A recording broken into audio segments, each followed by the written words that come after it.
zay ny makasika an'iny fa manome fahafapo atrany ho an'ny mpamakiny kosa ny midi Madagasikara.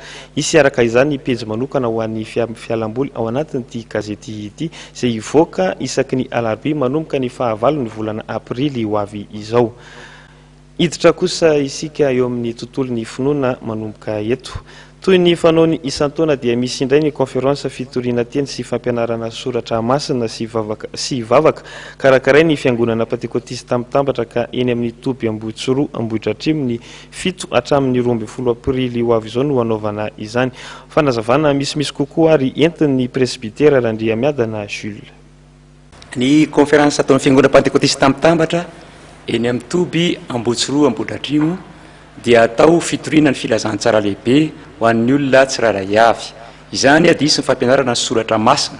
Izany koa nefa disy ny asa evanjelistika, izany hoe fanasana ireo olona mbola tsy nandray fanahy masina, mbola tsy nandray an'i Jesosy mba handray azy eo amin'ny fiainany.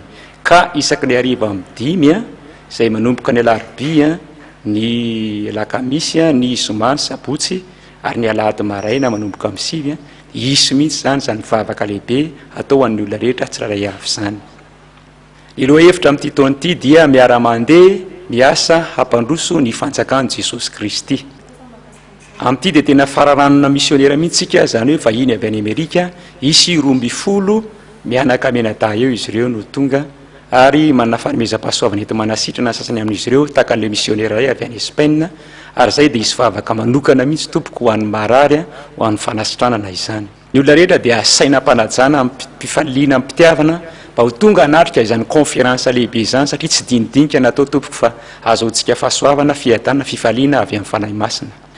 Ny talata fa7 volana avril no manomboka amin'ny fivoriana ho amin'ny mpitoroteny. Ny alarobia kosa amin'ny 10 fa 9 volana avril io manomboka ho antsika rehetra daholobe zany ary mifarana ny alahady 12 volana avril atoatoandro eo. Izany dia atao eny amin'ny Toby Pentekotista mitambatra Ambohitsoro Ambohidratrimo. Tsy ireo vahiny ihany no ampianatra soratra masina mandritra an'io fotoana io, ao koa ireo pastera, ireo tompona raika tsiraray avy amin'ny fiangonantsika Pentekotista mitambatra, toy ny lehilehibean'ny fiangonana, ireo pastera mpiara-miasa sy ny evanjelistra izay tondra ny vavaka manokana amin'izany fotoana izany.